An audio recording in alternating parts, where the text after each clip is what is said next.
Hello বন্ধুরা, welcome back to my channel. অনেক দিন যাবৎ লং ভিডিও আমি আপলোড করি না। তো আমার চ্যানেলে বন্ধুরা আমি একটু ব্যস্ততার কারণে আপলোড করতে পেরেছিলাম না। এখন থেকে আবার অন্তত সপ্তাহে একটা করেও ভিডিও আপলোড করার চেষ্টা করব। তো যাই হোক, আজকে আমি বানাতে চলেছি সিজনাল সবজি পালং শাক। তো পালং শাক আলু, কচু আর হচ্ছে মূলো, চিংড়ি মাছ দিয়ে কিভাবে আমি রান্না করব, অবশ্যই এটা দেখতেই পাচ্ছেন মাটির হাঁড়ি নিয়েছি, মাটির হাঁড়িতে রান্না করব। তো ভিডিওটা না টেনে দেখতে থাকুন। গরম তেলে প্রথমেই দেব পেঁয়াজ কুচি।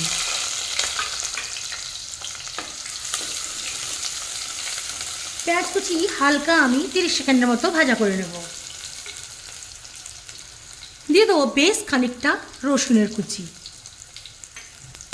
রসুনের কুচিটাও পেঁয়াজের সঙ্গে ভাজতে থাকবো। যতক্ষণ না 50% মতো ভাজা হয় ততক্ষণ আমি ভাজতে থাকবো। দেখুন ভাজতে ভাজতে প্রায় 80% মতো ভাজা হয়ে গেছে। এখন দিয়ে দেবো বেশ কিছুটা ছাড়ানো চিংড়ি মাছ। চিংড়ি মাছটাকেও ভেজে নেব।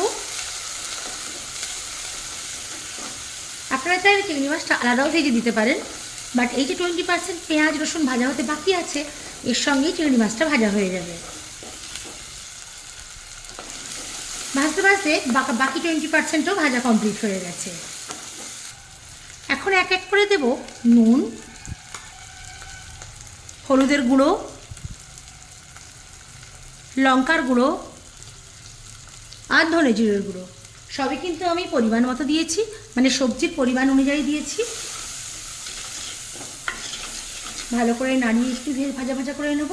যদি মনে হয় মশলা পুরো পড়ে যাচ্ছে তাহলে অল্প একটু জল দিয়ে দিতে হবে।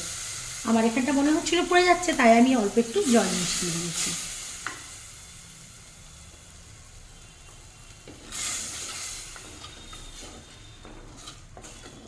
এবার এটাকে খুব ভালো মতো করে কষিয়ে নেব। বেশ ভালো মতো ফুটতে শুরু করেছে। এই যে এখন এর মধ্যে দিয়ে দেবো গোটা 3 কাঁচা লঙ্কা চেলা করা। ভালো করে নাড়িয়ে দিলাম। যতক্ষণ না তেল ওঠা পর্যন্ত হয় ততক্ষণ পর্যন্ত কষাতে হবে। গ্যাসের চুলায় মাটির চুলাতে এই অভিনব কায়দায় রান্নাটা বন্ধুরা সত্যিই কিন্তু অসাধারণ। আমার তো খেতে খুবই ভালো লাগে। আর এই দেখুন কেমন তেল ওঠা হয়ে এসছে। আর এখন এর মধ্যে দিয়ে দেবো এই যে ঠিক এইভাবে কেটে রাখা, আমি মূলোগুলো কেটেছি এইভাবে চাকা চাকা করে, মূলো আর আলুও কেটেছি এইভাবে চাকা, সঙ্গে কচুও নিয়েছি এইভাবে চাকা করে। এগুলো সব দিয়ে দিলাম। সবজিগুলোকে ভালো করে মশলার সঙ্গে মিশিয়ে নাড়তে থাকবো।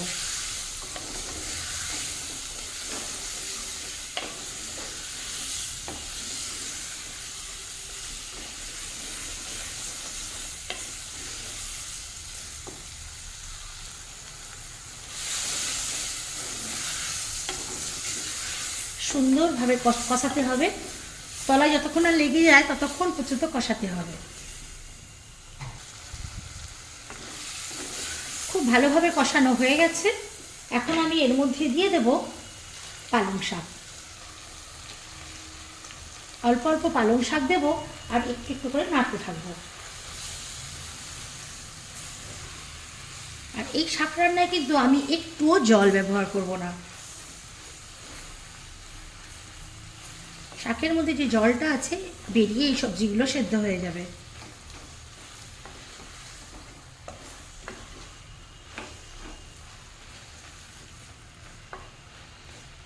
একটু গরমের ভাবটা পেতেই দেখুন শাক কেমন নেতিয়ে গেল। বাকি শাকগুলোও উঠিয়ে দেব।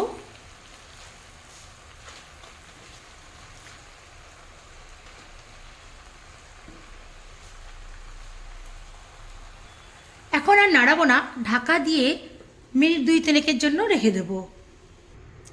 2 মিনিট পর ঢাকা খুললাম। শাকটা দেখুন, দেখলেই বুঝতে পারবেন কতটা নরম হয়ে নিয়ে চলে গেছে। এখন আমি এর মধ্যে দেব একটু বেগুন কাটা। তো বেগুনটা দিয়েও একটু ভালো করে নাড়তে থাকবো।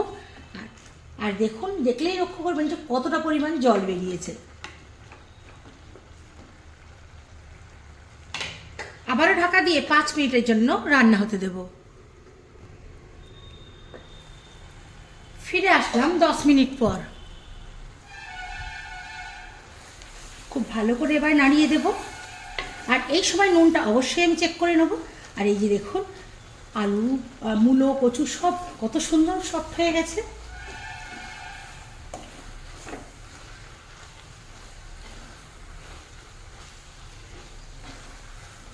বেশিরভাগ শাকের জলেই রান্না কমপ্লিট হয়ে যায়। তো আজকেও দেখতেই পেলেন পালং শাকে যতটুকু জল বেরিয়েছে ও দিয়েই পুরো রান্নাটা কমপ্লিট হয়ে গেল।